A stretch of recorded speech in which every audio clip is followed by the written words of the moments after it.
Good morning बच्चों, have a nice day. हमारा एक पार्ट फाइनली कंप्लीट हो चुका है। आज हम स्टार्ट करने जा रहे हैं नेक्स्ट पार्ट, और नेक्स्ट पार्ट अपना है कैपेसिटर। नाम लिख दूं पहले, उसके बाद इस कैपेसिटर के बारे में अच्छे से पढ़ेंगे। कैपेसिटर क्या होता है? कैपेसिटर देखो, पहले तो अपनी लाइफ की बात करते हैं। सेम इस कैपेसिटर की तरह, जब तक अपने ऊपर कोई फोर्स नहीं लगता तब तक हम कोई काम नहीं करते। जैसे आपकी बात कर लूं कि आपको जब तक ये ना बोल दिया जाए कि हाफ ईयरली एग्जाम आ गए हैं, या फिर प्री बोर्ड आ गए हैं, या फिर क्लास टेस्ट है, तब तक आप नहीं पढ़ते हो। आपको भी पढ़ाना है तो उसके लिए मेरे को डायरेक्ट या इनडायरेक्ट रूप से फोर्स लगाना पड़ेगा। वो फोर्स है कौन सा? जो मैं टेस्ट लेती हूँ, जो मैं प्री बोर्ड लेती हूँ, जो आपके हाफ ईयरली एग्जाम होते हैं। ऐसे नहीं समझे तो दूसरी चीज मैं ऐसे बताती हूँ। एक बच्चा जब स्कूल जाता है, जब एक बच्चा स्कूल जाता है तो जब उसका स्टार्टिंग पॉइंट होता है तो पेरेंट्स को फोर्स लगाने की जरूरत है। मतलब उसका मन नहीं होता तब भी उसको भेजना जरूरी होता है। और 4 या 5 दिन या 20 दिन या 25 दिन, क्योंकि साइकोलॉजी कहता है कि अगर कोई व्यक्ति 21 दिन तक कंटिन्यू काम कर रहा है तो वो उसकी हैबिट बन जाती है। तो अपन ये मान के चले कि अगर कोई बच्चा 21 दिन कंटिन्यू स्कूल जा रहा है तो आप ये मान के चलो फिर उसकी हैबिट हो जाता है, फिर वो उसके डेली रूटीन में आ जाता है, वो काम इजीली हो जाता है। मतलब जो काम अपने रूटीन में है उसमें तो आप हमेशा इजीली कर सकते हो। जैसे अपन खाना पीना चलना बोलना, ये सारा अपना डेली रूटीन का काम है। लेकिन अपन को बोलते इस धूप में जाके पहाड़ पे चढ़ना है, तो आप ये क्या कहोगे? उसको करने के लिए आप सोचोगे। वो तब हो सकता है जब आपके पास एक फोर्स हो, आपको एक मोटिवेशन मिले, या फिर ये कह सकते हो कि आपको वहां जाके कुछ मिले। तो मतलब डायरेक्ट इनडायरेक्ट अगर आपको किसी काम को करवाना है तो वहां फोर्स लगाना है, और एक बार फोर्स लग गया उसके बाद वो कंटिन्यू चलता रहता है। वैसे ही अपने घर के एपरेटस, जैसे सबसे अच्छा एग्जांपल है फैन। आपका जो फैन है ना, ये वाला, ये आपका फैन बहुत ही एक इंटरेस्टिंग डिवाइस है। कैसे? मैम ऐसे क्या कह रही हो आप? मैं सही कह रही हूँ। कैसे? कि इस फैन को चलने के लिए, इस फैन को अगर आपको कंटिन्यू चले हुए रहना है, कि ये चलता हुआ रहे, एक बार ऑन कर दिया उसके बाद ये कंटिन्यू चलता रहेगा, तो उसके लिए ज्यादा नहीं 2 से 3 एम्पियर करंट की आवश्यकता होती है। अगर इतना एम्पियर इसके पास करंट हो तो ये चल सकता है, कंटिन्यू चलता रहेगा। मतलब आप ये कह सकते हो इसको कंटिन्यू चलाने के लिए आपको इतने करंट की जरूरत होती है। वो आपके घरों में आता है, मोस्टली इतना करंट आता है, लेकिन इसको कंटिन्यू रखने के लिए इतना करंट चाहिए। लेकिन इसको स्टार्ट करने के लिए, स्टार्ट करने के लिए 20 से 30 एम्पियर करंट की जरूरत होती है। अब ये कहां से होगी? इतना करंट सारे ऑपरेटर्स इतना करंट नहीं चाहते। अगर इतना करंट सारे ऑपरेटर्स चलने लगे तो वो जल सकते हैं। तो अगर आप ये कहते हो, मैं कहती हूँ इसको स्टार्ट करने के लिए इतना करंट जरूरी है, उसके बाद अगर एक बार इसको इतना करंट मिल जाए और ये स्टार्ट हो जाए, उसके बाद तो उसको इस करंट से भी वो चल सकता है। जरूरत नहीं है आपको कंटिन्यू रखने के लिए इतना करंट प्रोवाइड करवाना। अब मैम ये करंट आएगा कहां से? इसी करंट को कि आपके इस 2 और 3 एम्पियर तो घर पे आ रही है, उसे चल जाएगा। लेकिन स्टार्टिंग पॉइंट क्या होता है? आपको इतना एम्पियर, मतलब 20 से 30 एम्पियर। और आपको पता है करंट के लिए आपको चार्ज होता है, उसका फ्लो जरूरी है। तो यहां से मैं एक बात कहती हूँ कि वहां से एक डिवाइस निकल रहा है, कैपेसिटर। कैपेसिटर वो डिवाइस है, कैपेसिटर वो डिवाइस है जो क्या करेगा? अपने अंदर चार्ज को स्टोर रखता है अपने अंदर। ये कैपेसिटर एक ऐसा डिवाइस था जो अपने अंदर चार्ज को स्टोर रखता था, जो अपने अंदर चार्ज को स्टोर रखता था। जैसे ही आप क्या करोगे कि इसको अगर फैन के साथ ऐड कर दोगे, यहां अगर कैपेसिटर जोड़ दिया, कैपेसिटर अगर यहाँ कैपेसिटर जोड़ दिया तो आपको क्या देखने को मिलेगा? क्या देखने को मिलेगा? जैसे ही लाइट आएगी ये कैपेसिटर चार्ज स्टोर रखता है, और पूरा का पूरा चार्ज किसको दे देगा? फैन को दे देगा। और चार्ज मिलते ही उसके पास जो करंट आ रहा है उसमें अचानक से क्या हो जाएगा, इंक्रीमेंट हो जाएगा, इंक्रीज हो जाएगा, और वो इंक्रीज होते ही ये फैन चलना क्या हो जाएगा, मतलब वो चार्ज होते ही उसका करंट बढ़ जाएगा, और बढ़ते ही ये क्या चलना स्टार्ट हो जाएगा, और उसके बाद वो 2 से 3 एम्पियर पे चल सकते हैं। मतलब अगर इस पेन को घुमाना है तो पहले इसको स्टार्ट करना पड़ेगा, एक बार स्टार्ट हो गया तो उसके बाद तो ये इस एम्पियर पे वर्क कर सकता है, लेकिन सबसे मोस्ट है इसको घुमाना। तो इसके लिए मैंने इसके ऊपर क्या जोड़ दिया, कैपेसिटर। कैपेसिटर क्या होगा, जैसे ही करंट, जैसे आप इलेक्ट्रिसिटी ऑन करोगे क्या होगा कि अपना पूरा का पूरा चार्ज इस फैन को दे देगा, और चार्ज को फैन देते इसका जो फ्लो ऑफ चार्ज कैरियर से तो करंट है, तो जैसे ही इसके इतना चार्ज मिलेगा ये अचानक से इसका करंट बढ़ जाएगा और चलना स्टार्ट हो जाएगा।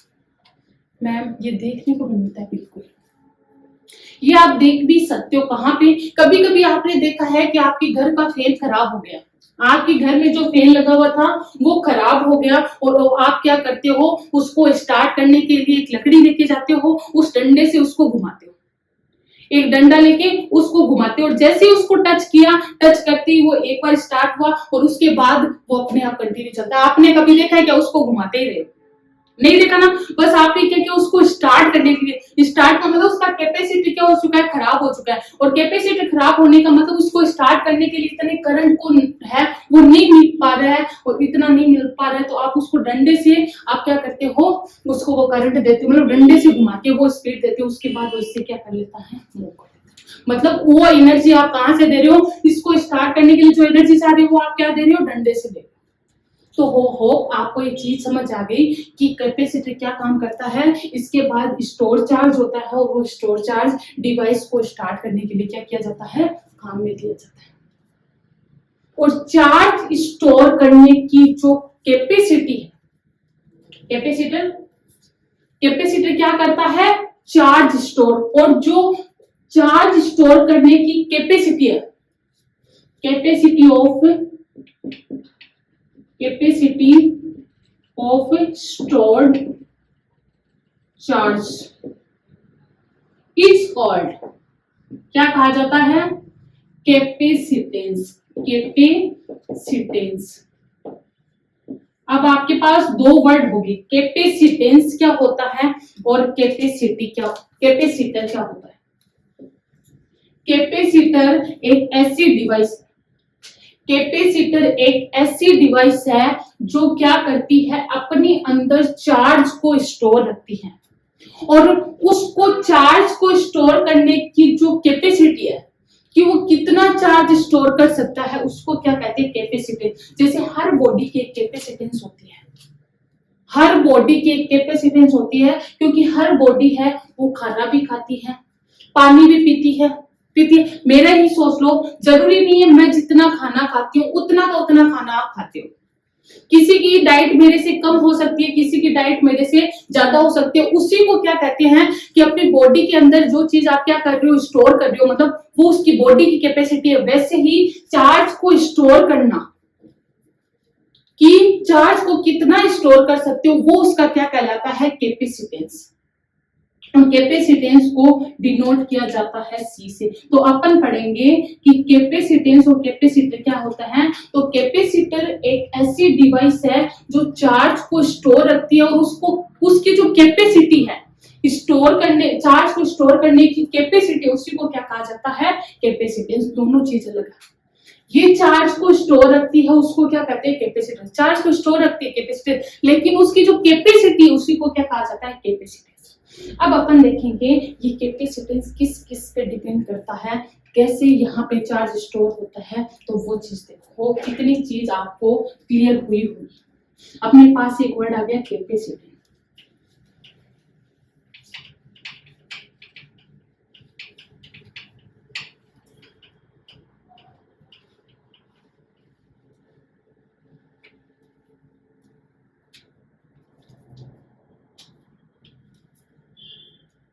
आप क्या लिखोगे, कैपेसिटी।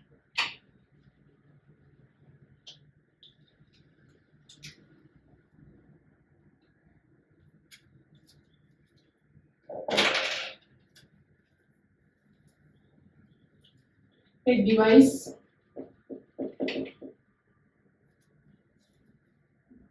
which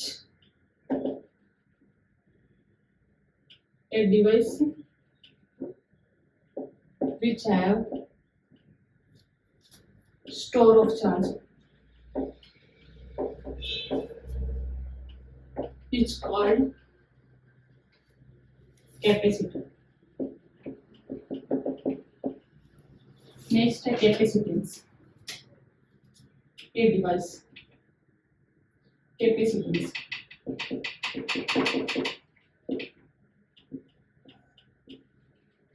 कैपेसिटेंस क्या होता है? The capacity of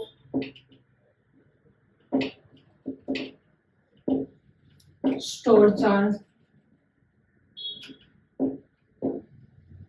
is called capacitance. दोनों हो गए, कैपेसिटर हो गया, कैपेसिटेंस हो गया।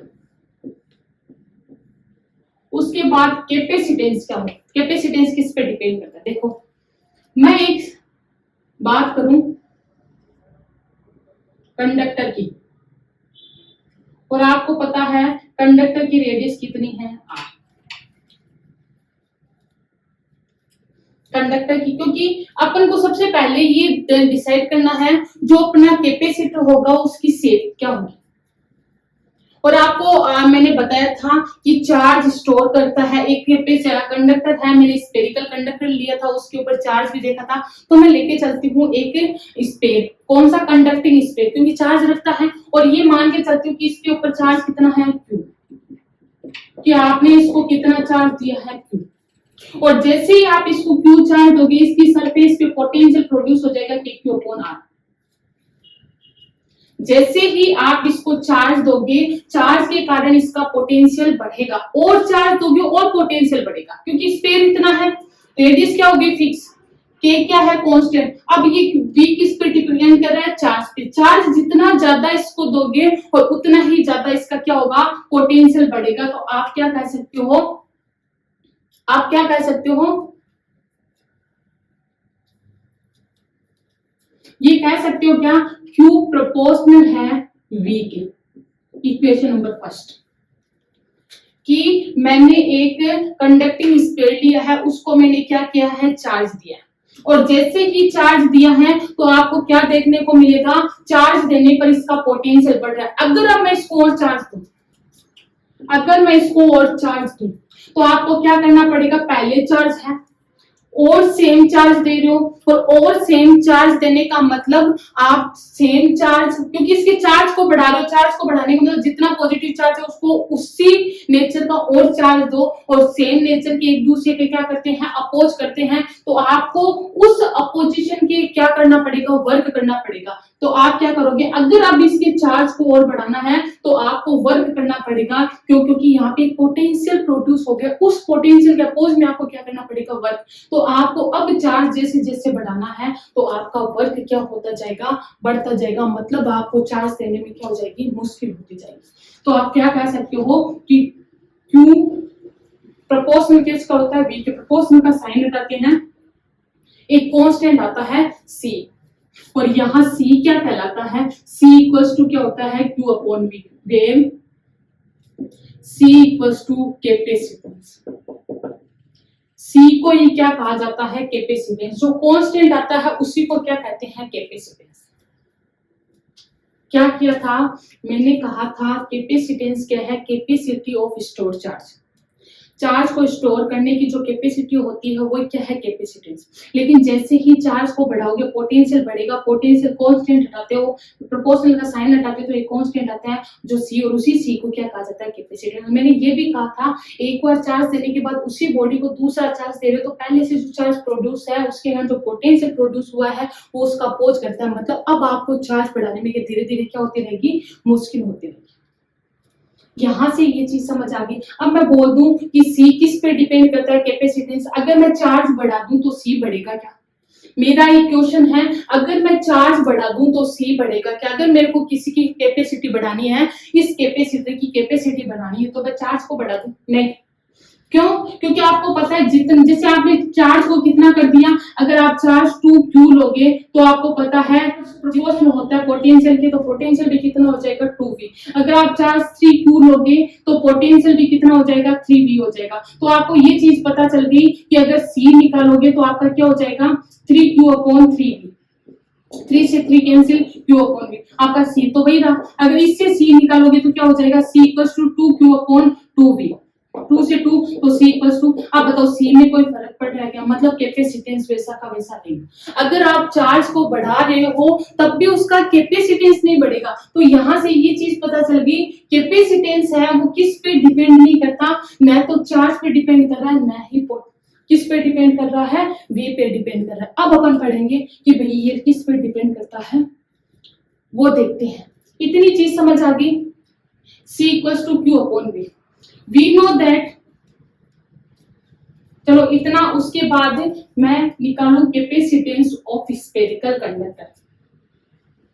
आपके पास कैपेसिटेंस आ गया। अगर कैपेसिटेंस का फॉर्मूला क्या हो गया, अगर मैं निकालू कैपेसिटेंस ऑफ स्फेरिकल कंडक्टर, तो आपको पता है c equals to q upon v होता है। स्फेरिकल कंडक्टर का v इक्वल्स टू क्या होता है kq अपॉन r। ये वैल्यू यहां पुटअप करूं तो c इक्वल्स टू क्या हो जाएगा q, v की जगह क्या लिख दूं kq अपॉन r। q से q कैंसिल, r कहां चला जाएगा ऊपर, तो c इक्वल्स टू क्या आ जाएगा r upon k। We know that k equals to 1 upon 4 pi epsilon naught. तो वैल्यू पुटअप करूं तो r की जगह 1 अपॉन 4 पाई एप्सिलॉन नॉट, ये ऊपर जाएगा तो कितना हो जाएगा 4 pi epsilon naught r। 4 pi epsilon naught r, ये है कैपेसिटी किसकी, स्फेरिकल कंडक्टर की। तो यहां से क्या चीज पता चल गई, 4 तो क्या कांस्टेंट, पाई भी क्या कांस्टेंट, एप्सिलॉन नॉट है परमिटिविटी ऑफ ए वैक्यूम, लेकिन परमिटिविटी ऑफ क्या होता है, मीडियम भी तो होता है। तो आपको यहां से ये पता चल गया कि आपका जो कैपेसिटी है, आपका जो कैपेसिटेंस है वो किस पे डिपेंड करता है, एक तो मीडियम पे डिपेंड करता है, वैक्यूम भी हो सकता है और यहाँ एप्सिलॉन नॉट भी हो सकता है। एप्सिलॉन भी मतलब आप कह सकते हो सी डिपेंड ऑन मीडियम। अलग अलग मीडियम के लिए आपका सी का वैल्यू क्या होगा, अलग अलग होगा, फर्स्ट। दूसरा आपका सी किस पे डिपेंड करता है, आर, डायमेंशन। आर क्या डायमेंशन, ये लेंथ, ये सारी डायमेंशन ही तो है। तो आप ये कह सकते हो मटेरियल की डायमेंशन पे भी डिपेंड कर सकता है, क्योंकि रेडियस क्या है, रेडियस उसका क्या है शेप, शेप एक लेंथ ही तो है, लेंथ को क्या कहा जाता है, डायमेंशन। तो आप कह सकते हो सी किस किस पे डिपेंड करता है, फर्स्ट तो nature of medium, nature of medium, और दूसरा डायमेंशन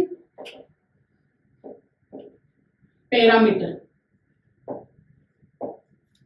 तो आपका सी इन दो चीजों पे डिपेंड करता है, ये चीज तो आपको पता चल गई। कैपेसिटेंस है वो एक तो किस पे डिपेंड करता है, मीडियम, कौन सा मीडियम ले रखा है। दूसरा क्या होगा कि डायमेंशन क्या होगी, मतलब आपका जो डायमेंशन पैरामीटर अगर चेंज होंगे तब भी सी चेंज होगा, अगर आपका मीडियम भी चेंज होगा तब भी सी क्या होगा, चेंज होगा।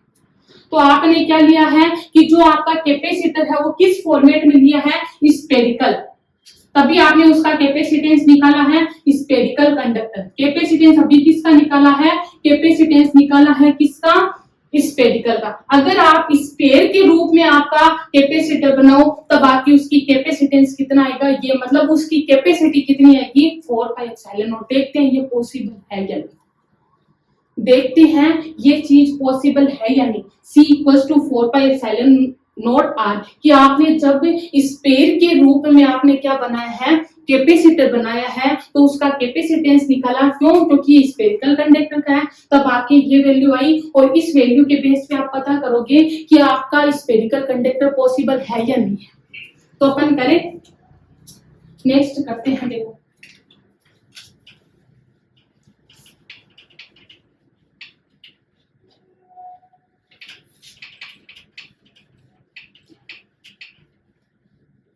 सबसे पहले, इससे पहले एक चीज बताती हूँ। आपका ये चीज आ गई कि capacitance of spherical conductor, capacitance of spherical conductor. तो क्या होगा, कितना आया था, C इक्वल्स टू 4πε0 r, इतनी चीज आई थी। अब देखो पहली बात, क्या इसकी unit of capacitance, unit of capacitance क्या होगी, C equals to Q upon V। Q क्या है, कूलाम, Q क्या है, कूलाम, V क्या है, वोल्ट, वोल्ट, और इसको आप क्या कहते हो, फेरेड, फेरेड।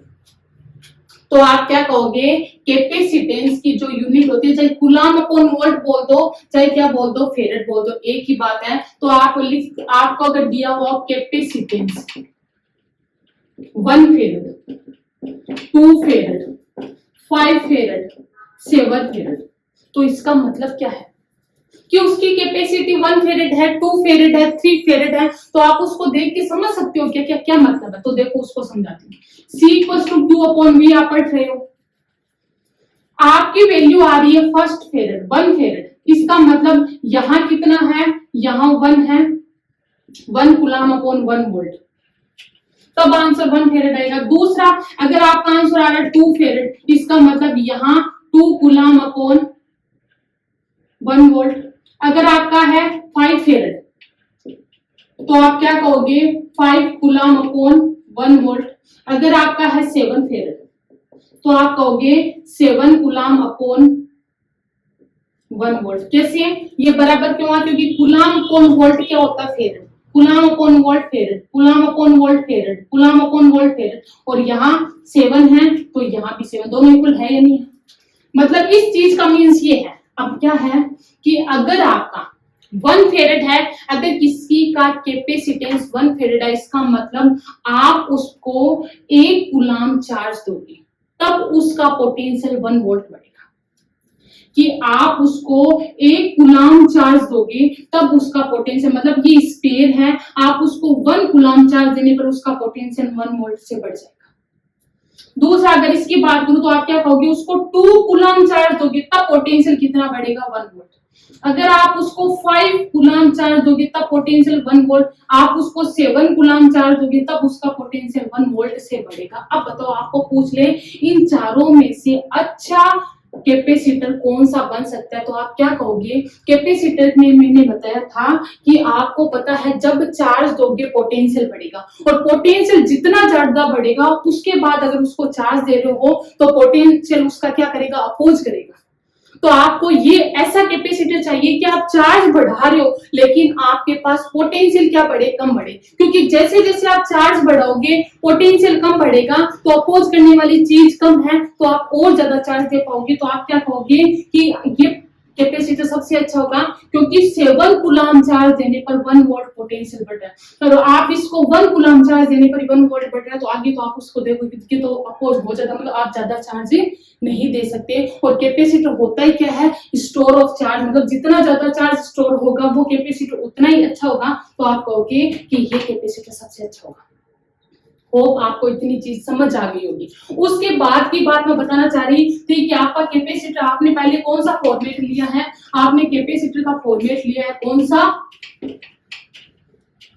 स्फेरिकल। चलो स्फेयर की बात करते हैं। स्फेरिकल, मान लो आपका जो स्फेयर है, आपका स्फेयर है वो कितना है, 1 मीटर रेडियस, सबसे छोटा 1 मीटर रेडियस का एक स्फेयर है। तब आपको बोल दे कि इसका कैपेसिटेंस निकालो, तो आपको पता है जो कैपेसिटर था, इसका कैपेसिटेंस का फॉर्मूला क्या था, स्फेरिकल कंडक्टर का 4πε0 r। क्योंकि आपको दिख रहा है स्फेरिकल है और इसका कैपेसिटेंस अपन ने निकाल लिया था, C की जगह C 4 × पाई × ε0 1। सॉल्व करो, 4 × 8.85 × 10⁻⁻⁴ × 1। तो आपके पास C की वैल्यू कितनी आएगी, फेरेड में आएगी ना, तो इसको मल्टीप्लाई करूं 4 इंटू, पहले ये हटाई दो, इंटू 1 फेरेड आ गई। C equals to 4 into 314 into 855 into 10⁻12 है, और ऊपर जाके हो जाएगा तो -4। तो आप अब इस चीज से देख सकते हो कि आपका अगर कितना हो जाएगा, -16। आप सोच सकते हो 10⁻, यहाँ से चलो मैं इसको एक बार नहीं सोल्व करती हूँ, तब भी आप इस पावर से सोल्व कर सकते हो कि आप अगर इसको डिवाइड करोगे 10⁻16 है, नीचे जाएगी तो आप ये लिख सकते हो C equals to 4 into 314 into 8/5/10⁻16। मतलब आपकी ये जो वैल्यू आएगी, इसको इससे डिवाइड करोगे तो आपको पता है 0.0000 इतना सा कैपेसिटेंस आएगा। मतलब आप 1 मीटर रेडियस का अगर स्पेयर लेते हो तो आपकी जो कैपेसिटेंस बढ़ेगा वो 0.11 बढ़ेगा, जबकि आपको कैपेसिटेंस चाहिए 3 फेरेड, 4 फेरेड, 5 फेरेड। मतलब इतना बढ़ाने के लिए आपको कितना बड़ा गोला लेना पड़ेगा। पहली बात, जब मैंने 1 मीटर का लिया तो मेरे पास जो कैपेसिटेंस वो बड़ा था, बहुत ही मिनिमम वैल्यू। इसको आप कैलकुलेट करके देख लेना, आपके पास पॉइंट में वैल्यू आएगी, मतलब आपके पास बहुत ही कम कैपेसिटेंस बढ़ेगा। दूसरा ट्राई करती हूँ कि ठीक है, मेरे को कम से कम 1 फेरेड का चाहिए, 1 फेरेड कैपेसिटी का चाहिए, तो मेरे को कितना बड़ा गोला लेना पड़ेगा। ये तो 1 मीटर का गोला लिया था, तब पॉइंट में बढ़ रहा था, पॉइंट में इतना फेरेड कैपेसिटेंस आ रहा था, मेरे को चाहिए 1 फेरेड कैपेसिटेंस। तो मैं इसको क्या करूं, ये चीज समझ आ गई। अब दूसरी चीज करूं, अगर आपको ये मैं ना लू, ये R ही ले लू, अगर आपको एक ऐसा कैपेसिटर चाहिए जिसका कितना हो 1 फेरेड, जिसकी कैपेसिटेंस कितना हो 1 फेरेड हो, तब आपका ये जो गोला है वो कितना बड़ा लेना पड़ेगा। तो देखो 1 फेरेड, C की 4πε0 R की जगह R, 1 की जगह 1, 4 इंटू 3.14 इंटू ε0 की जगह ε0, R की जगह R इक्वल में, क्योंकि ये सारे नीचे आ गए। 1/4 इंटू 100 ऊपर इंटू 8.85, पॉइंट हटाऊं तो ऊपर क्या चला जाएगा 100 इंटू 10⁻12 R। इसको सोल्व करोगे तो 10⁻4 into 10⁻+/4 into 314 into 855 equals to R। तो आपके पास क्या हो जाएगा 10⁻16 1/4 इंटू, अब देखो यहां से आपको क्या देखने को मिल रहा है, आपकी जो अर्थ की रेडियस होती है वो होती है 6.4 इंटू 10⁻6 मीटर। इतनी आपकी अर्थ की रेडियस होती है, पावर में देख लो कितना है, और यहाँ 10⁻6 और यहाँ 10⁻16। क्या सोचने को मिला, यहां से क्या देखने को मिला, अगर आपको किसी कैपेसिटर मतलब एक ऐसा कैपेसिटर बनाना है जिसका कैपेसिटेंस कितना हो 1 फेरेड हो, तो आपको इतना बड़ा गोला लेना पड़ेगा जिसकी रेडियस इतनी हो। रेडियस इतनी का मतलब 10⁻16, 10⁻6 तो अपनी क्या है अर्थ, मतलब अर्थ से भी डबल या ट्रिपल मान के चलो आपको गोला लेना पड़ेगा। अब बताओ, अपन को इस अर्थ के ऊपर आके, इस अर्थ के अंदर अपना घर बना हुआ है, उसके अंदर एक छोटा सा रूम है, उसके अंदर एक छोटा सा फैन लगा हुआ है, और उसके अंदर आपको क्या लगाना है, चार्ज, मतलब आपको फोर्स लगाना है। तो आप उस अर्थ के बाहर जाके फोर्स लगाओगे क्या? पॉसिबल है क्या? मतलब आपको इतना बड़ा गोला लेना पड़ेगा, मतलब वहां जाके आपको उस इतने बड़े गोले के ऊपर उतना चार्ज फिर उसको फैन के ऊपर लगाना पड़ेगा। पॉसिबल है क्या इतने से फैन के अंदर इतना बड़ा गोला जिसमें पृथ्वी पूरी आ जाए? तब यहां से एक चीज समझ आ गई थी कि अगर आपको कैपेसिटर बनाना है तो वो स्फेरिकल नहीं बन सकता, स्फेरिकल शेप में नहीं बन सकता। क्यों नहीं बन सकता, इसका रीजन ये था, तब यहां से आया था parallel plate capacitor. Parallel plate capacitor आया था, वो क्या करता था, अब देखो वो क्या करता था, C = Q/V। वो क्या करता था, क्योंकि ये क्या कर रहा है कि Q बढ़ेगा तो V बढ़ेगा, Q बढ़ेगा तो V बढ़ेगा। तो C क्या रहता था, कांस्टेंट, लेकिन उसका थीम क्या था, वो पोटेंशियल को क्या करता जाता, कम करता जाता, और पोटेंशियल को कम करके क्या कर बढ़ाता, चार्ज। क्यों? क्योंकि अगर आप चार्ज दोगे तो पोटेंशियल बढ़ेगा, और चार्ज देने के लिए आपको वर्क करना पड़ेगा, मतलब आप चार्ज देने के लिए आपको फिर क्या बढ़ाना पड़ेगा, सेव बढ़ाना पड़ेगा। लेकिन वो क्या करता था, पोटेंशियल को क्या कर देता, अगर आप चार्ज दे रहे हो तो वहां पोटेंशियल अपने आप क्या हो जाएगा, कम, और चार्ज देने पे वो पोटेंशियल को क्या कर देता था, कम। पोटेंशियल को कम करते ही वहां अपने आप कैपेसिटी क्या हो जाती थी, बढ़ जाती थी। तो ये था पैरेलल प्लेट के, ये क्या था, अभी जो आपने पढ़ा है स्फेरिकल कंडक्टर लिया था, उसका कैपेसिटेंस निकाला था कि आपने जो कैपेसिटर लिया था, अगर वो स्फेरिकल फॉर्म में हो तो क्या वो अपन बना सकते हैं क्या? तो यहां से आपका रिजल्ट क्या निकला कि आपका कैपेसिटर कभी भी स्फेरिकल फॉर्म में नहीं बन सकता। क्यों? क्योंकि स्फेरिकल फॉर्म में बनाने पर उसकी रेडियस इतनी ज्यादा बढ़ जाएगी कि वो अर्थ को क्या कर जाएगा, पार कर जाएगा। इसलिए वहां से स्फेरिकल की थीम छोड़ के पैरेलल प्लेट कैपेसिटर आया था, जिसको हम कल पढ़ेंगे। क्या होता है पैरेलल प्लेट कैपेसिटर, उसकी कैपेसिटी, उसका प्रिंसिपल क्या था, वो कैसे वर्क करता था, वो कैसे कैपेसिटी बढ़ाता था, ये सारी चीजें हम पढ़ेंगे पैरेलल प्लेट कैपेसिटर। लेकिन आपको पहले पता होना चाहिए कि अपन ने पैरेलल क्यों लिया था, तो उसका मैंने आज की क्लास में पूरा एक्सप्लेन किया है कि आपने पैरेलल प्लेट कैपेसिटर क्यों लिया। ठीक है।